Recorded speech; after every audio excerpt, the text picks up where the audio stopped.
Pemerintah Provinsi Bali mengundang pegawai aparatur sipil negara yang memenuhi syarat untuk mendaftarkan diri pada seleksi terbuka pengisian jabatan pimpinan tinggi Pratama di lingkungan pemerintah Provinsi Bali. Hal ini tertuang dalam pengumuman panitia seleksi terbuka jabatan pimpinan tinggi Pratama di lingkungan pemerintah Provinsi Bali nomor 800-03-Pansel-JPT-2023.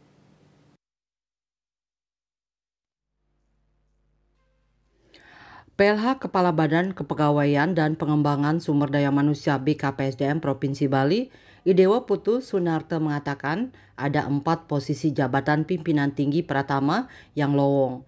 Posisi itu yakni Kepala Dinas Penanaman Modal dan Pelayanan Terpadu Satu Pintu Provinsi Bali, Direktur Rumah Sakit Umum Daerah Bali Mandara Provinsi Bali, Direktur Rumah Sakit Mata Bali Mandara Provinsi Bali, dan Direktur Rumah Sakit Jiwa Provinsi Bali.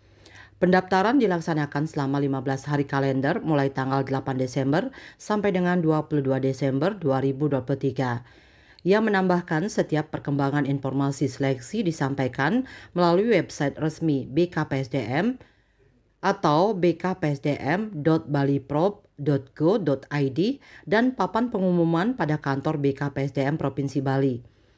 Pengumuman lengkap syarat, jadwal, dan tahapan seleksi dapat mengunjungi laman bit.ly pengumuman seleksi terbuka 2023. Winata Bali Pos.